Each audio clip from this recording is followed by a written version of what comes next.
So in this short video, we're going to talk about the 4 risks that will drain your retirement and why it's important to be proactive when it comes to handling this situation.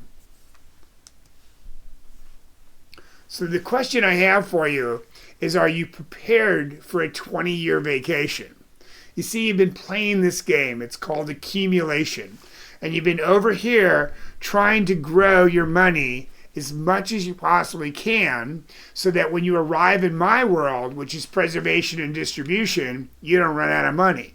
And what does that look like? Well, what that looks like for most people is a 20 to a 30-year retirement, or a 30-year vacation, in other words. In order to retire, you must have one thing. You must have a paycheck. And if you don't do it right, these risks could completely ruin your retirement, and you could face financial disaster such as running out of money in yours and your spouse's life expectancy. The first risk is inflation. And this, everybody says, well, I know what inflation is. Well, yeah, maybe, but maybe not. Inflation will impact your ability to live well during your retirement years. You see, there's such a thing as existing in retirement and living in retirement. I would be willing to bet that what you want in retirement is you want to live the lifestyle you become accustomed to, adjusted for taxes and inflation, out beyond you and your spouse's life expectancy, and then pass your money on in the most tax-favored way possible. Is your retirement protected from inflation? Now, if you were to look at inflation over a long period of time, you would find that the average, probably since your birth, is somewhere around 3%. But we have these spikes along the way, and these spikes, the unfortunate part about them is once they go up, they don't come back down as far as what it costs to live. So even though inflation might be a little bit for a little while, one big huge spike can suddenly eat into your retirement dramatically. Inflation is a violent mugger, as frightened as an armed robber, and as deadly as a hitman, per Ronald Reagan. Milton Friedman said that inflation is one of the form of taxations that can be imposed without inflation or without legislation. I always ask the question, does the government have to raise taxes to raise taxes? And the answer is no. All the government has to do is change the rules. Well, inflation is much that way. You're cruising along and you need this much to live on, and then suddenly you need more to live on depending upon inflation. And here's one of those bad hair jokes. Sam Ewing. Inflation is when you pay $15 for a $10 haircut you used to get for $5 when you had hair. And I suppose that was directed at me in the process. But this gives you a very good idea of what inflation really looks like. You can see that what a dollar buys today, was worth $26 in 1920. So you need $26 today to buy what you would have bought for a $1 in 1920. Seems a little ridiculous, doesn't it? So the second risk that you're going to face is my favorite subject of all, and that's taxes. Taxes is something that you want to become proactive on. You want to be doing planning each and every year, because if you're not doing planning on an annual basis, this is one that's bound to get you. The highest income taxes have ever been in the United States has been 94%. The average since the inception of the temporary income tax and the establishment of the IRS in 1913 has been 57.12% rather. Currently today, we're sitting at 37%. Now, if that's all you knew, you would say, well, wow, look at taxes are really low by comparison to what they've been in the past. But the reality of the matter is the top 25% of all taxpayers in America pay 87% of the taxes. And you would think, well, I don't have to worry about that because I'm not in that top percentage. But would it surprise you to know that the AGI, the adjusted gross household income, in other words, two incomes, for the top 25% of all taxpayers in America are $87,044. Now, if knowing that and figuring where taxes have been and where taxes are likely to go, when it comes time to pay those taxes, where do you think that other 75% are going to vote? Who do you think they're going to vote to have those taxes paid? Now, if you know what our national debt is, and if you really want to be depressed, you just go out here to the usdebtclock.org, and you can see that our national debt currently today is $34,491,488,000,000, and if this clock was running right now, we could just wait 60 seconds and it would go up by a few $1,000,000. Our unfunded deficit down in the right-hand corner over here is $213,482,000,000 or $489,000,000.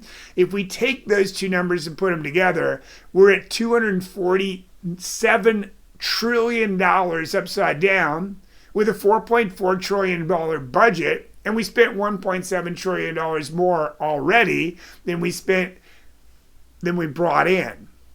That being said, I don't know. What do you think is going to happen to taxes? You think they're going to go up, down, or stay the same? And it's important to understand that there are really only three ways to grow your money.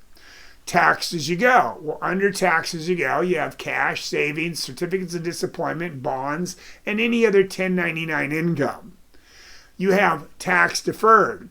This is your qualified money, 401ks, IRAs, 403bs, anything that's put in there that you defer taxes. In other words, you put it in before taxes and then pay taxes when you take it out. Now, one exception to that rule would be a non-qualified annuity. It also grows tax deferred.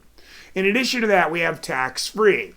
Under tax-free, we have 529 plans, Roth IRAs, and Index Universal Life.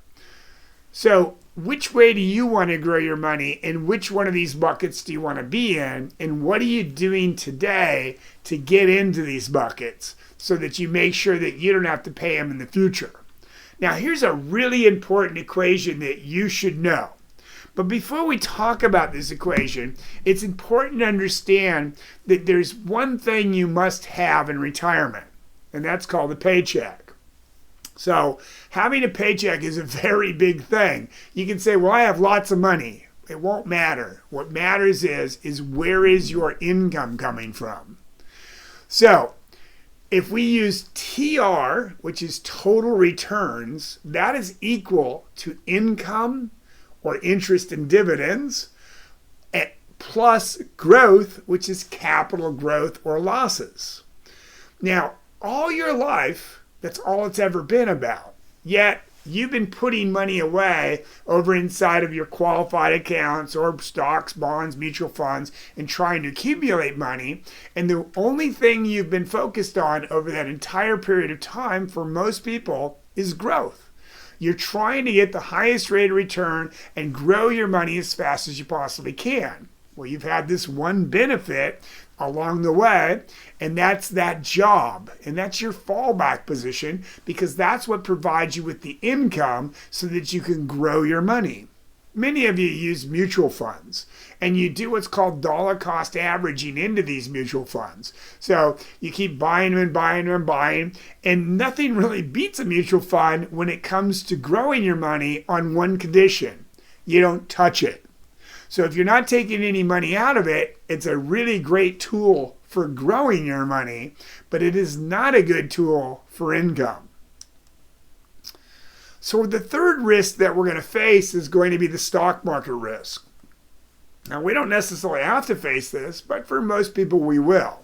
And I go back to saying that what we talked about is that what you spend most of your time on is actually the average rate of return. Well, what if I told you that the average rate of return isn't what they say it is? Have you ever wondered why, if you use the rule of 72, why your 401k wasn't doubling every so many years? Well, because when they give you the prospectus saying what your average rate of return is, First off, the average rate of return is not true. And second, they don't calculate in what the fees are along the way that are so well hidden inside. So let me just prove to you that the average rate of return for most people is not true. So let's invest $100,000 and let's pretend, and by the way, before we get started here, if I could guarantee you an average rate of return of 25% over the next 4 years, would you want to do business with me? And I bet the answer to that was yes. So I'm going to show you why you probably shouldn't be chasing average rates of return. If I invested $100,000 today and the first year I made 100% on it, that $100,000 would become $200,000. If the following year I lost 50%, that $100,000 or that $200,000 would become $100,000. If the following year I made 100% on it, it would become $200,000 again. And if the following year I lost 50% on it, it would become $100,000. Now, if you were to take 100% plus 100%, that's 200%, minus 50, that would leave you with 100%. If you divided it by 4, your average rate of return would be 25%. Yet, you started with 100,000 and you ended with 100,000 and your actual rate of return was 0. Now, I know this is a very dramatic comparison, but what you need to understand is that if there is one negative year in the prospectus that they're showing you, the return is actually a lie. So don't be chasing average rates of return. Concern yourself more with what is the net income at the end of the day as opposed to what is the average rate of return. Now, what do we know about the stock market? We know that absolutely, positively, for sure, it's going to go up and it's going to go down. And we're in that accumulation stage of our life. So we're in that accumulation stage of our life. The market's going up and it's going down and up and down, but it keeps growing, it keeps growing. And as long as we keep dollar cost averaging into it and keep investing our money in it, we're going to come out ahead in the end in most cases. Well, maybe. Because here's the thing. Remember what I said. When you get to retirement, you must have a paycheck. So let's pretend that we've got over here Social Security, a pension if we're lucky enough to have one, and possibly some rental incomes. And these are our known incomes. And then up here we have our need, and in between there we have a gap. And let's pretend we have $1 million. We have $1 million invested. We've done a really good job of putting our money away for our retirement. So we've got this $1 million here. And let's pretend that we need 6% or $6,000 on that $1 million every single year in order to retire and live the lifestyle we've become accustomed to, adjusted for taxes and inflation, out beyond our retirement, out beyond our life expectancy. Well, here we go. We make 6%. We get $60,000, life is good. 6%, life is good. 1 year, just one. The market loses 20%. We're not at $800,000 because we still need to take that $60,000. We're now at $740,000. Did you know that if you retired in the year 2000, in the beginning of the year 2000, and you had $1 million, and you used the rule of 4%, and you took 4% out of your account every single year, and used the S&P as an example, you would have, at the end of 10 years, only $500,000 left in your account. So there's a pretty good chance you'd run out of money in your life expectancy, because the average person is going to be living in retirement somewhere between 20 and 30 or even longer. So you remember the crash of the market in 2008, 2000, 2001, 2002? How did that feel at that time? Was that comfortable for you? Well, what I can tell you about that is it might have felt pretty uncomfortable at the time, but now as you grow closer and closer to retirement, it's going to feel a whole lot more uncomfortable, because the key is having time to recover. So the closer you get to retirement, the less money you want to have at risk, say, in the market. Now, here's some very interesting numbers and some very interesting charts for you that you should pay attention to, because these are the types of charts that professionals such as myself use to help people like you and guide you in what the best way is to position your portfolio to make sure you don't run out of money. There, you can see here that currently today CD rates are anywhere from 4 to 6%. All right, the S&P average dividend right now is 1.41%. There's something over here called the Shiller ratio, and most people know what Robert Shiller was, a famous economist who created what was called the Shiller ratio. He was a Nobel Peace Prize winner, and the Shiller ratio is a very interesting ratio, as it gives us a good idea of what the market's doing and what the market will do. Well, the interesting fact is the Shiller ratio in 1999 was at 44.19%, and just before the crash of the market in 2000. Now, in addition to that, it's important to understand that it says that it will always come back to the means, which means that eventually, once it gets closer and closer to the top of it, it's going to adjust itself and it's going to go back down. And of course, you remember 2000, 2001, 2002, and 2008. Right now, we're sitting at 33.51. If you were to look over here to the right, you would see the total market cap versus the GDP.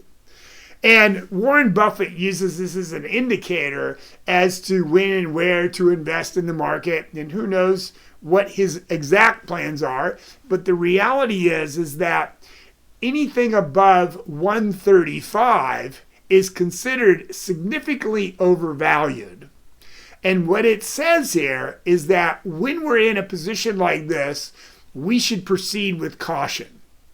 Now, I would imagine that if you're here and you're watching this, you're a pretty prudent and safe investor. You're really concerned about what happens to your money and that you're not going to run out of money in your lifetime. So I want you to pretend for just a second that there's this ice cream store that you've been taking your family to for year after year after year, and you walk in the door, and as you walk in the door, you see a for sale sign. So you ask the ice cream vendor, you say, well, how much are you selling the place for? And they say to you, well, we're selling the place for $3 million. Well, the next obvious question would be, well, how much money does it make per year?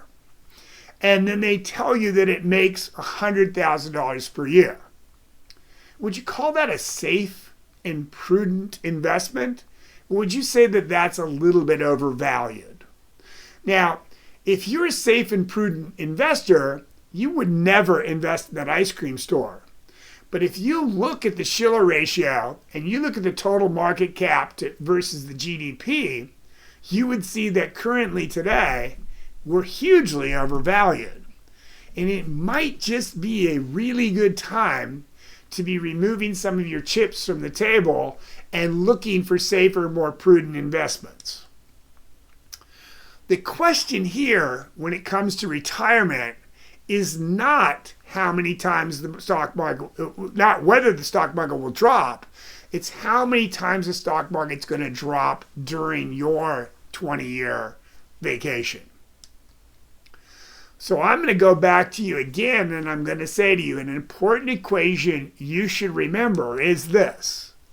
TR, total rate of return, is equal to income plus growth.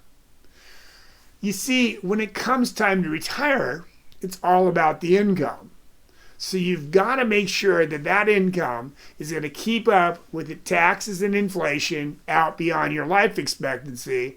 And believe it or not, it's no longer about growth at this point. It's about net income and not growth.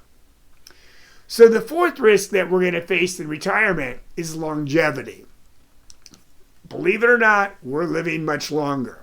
And you know, it always reminds me of this picture right here. Now, if you've ever traveled the Death Valley, you've been down this road.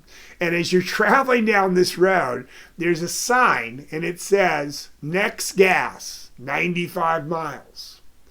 And, you know, as you're doing that, you always look down at the gas gauge, all right? And you look at the gas gauge and you realize that, wow, I may not have enough gas. So you start rolling down the windows in 120-degree weather, and you start coasting to different places and cutting as much as you possibly can so that you make sure you make it to the next gas station or you make it to the end of the road.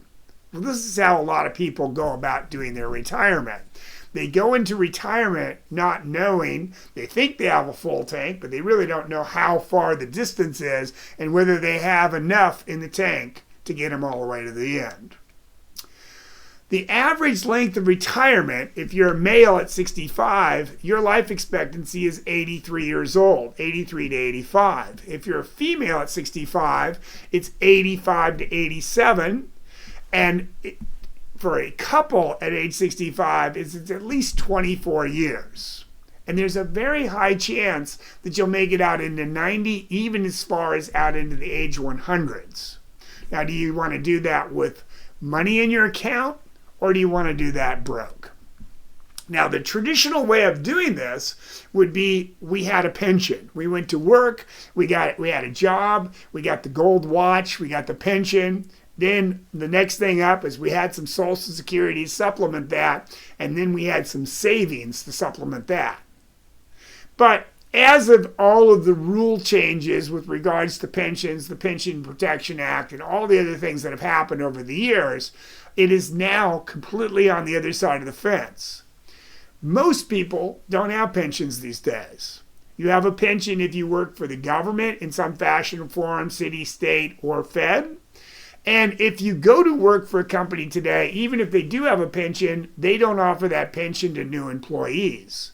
So now the next thing up on your thing is going to be Social Security, but it's all going to be centered around how much money did you put away for your future and how well did you manage that money and all of these risks that could derail your retirement in a very terrible way. Now, there are a bunch of other risks that can take place inside of here. There's government intervention, there's withdrawal rates, there's long-term care, there's sequence of return, there's national debt, and of course there's that famous one, shit happens. Well, the reality of the matter here is it is going to happen. And so the real key to retirement is being proactive. It's having a plan. It's actually knowing whether your plan is going to work or not. And the first thing to knowing that is knowing where you are. The interesting thing about this is I've met with hundreds and hundreds of people, and I have yet to meet a single person who knew exactly where they were financially. And I've had lots of people tell me they knew, but they really didn't know until we sat down and did the math and figured out exactly where they were and was their plan going to get them to where they wanted to go. So what do you do now? How do you solve this problem? Well, you can keep doing what you've always done and you're going to keep getting what you always got, or you can take the time to sit down, watch some more videos, learn some more, and keep going down that route and hope you know something. But here's the reality. I can sit here and talk to you for 2 days and educate you for 2 days, not get it all out, and you're still not going to know it all. And the reality is that you're just going to be as dangerous as you were the day before because you're still going to have a little bit of information. The best way to do this is to schedule a one-on-one appointment, no cost, no high-pressure sales, and sit down and let's figure out, is your plan working? Do you even have a plan? Where are the holes in your plan? And when we do that, what we'll do is when you scan this code right here and you go out to Calendly and you set up an appointment with us, we'll send you over what's called a wealth assessment. You take that wealth assessment, you put it all together, you get it back to us at least 48 hours before that appointment. And in that appointment, I will show you with some very sophisticated software whether your plan is working or not. I'll show you where the holes are in your plan. I won't charge you to do that. It would cost you $1,200 as much as $2,500 to do what I'm going to do for you at no cost, no obligation. I'm not going to try to pound product down your throat, and I'm going to show you whether your plan's working. So listen, take the time, do it, or keep learning, keep watching videos, subscribe to our YouTube channel. But if you really want to get on the right track and avoid these risks, reach out. Remember to live like you're going to die tomorrow and plan like you're going to live forever. Keep smiling and make it a great day.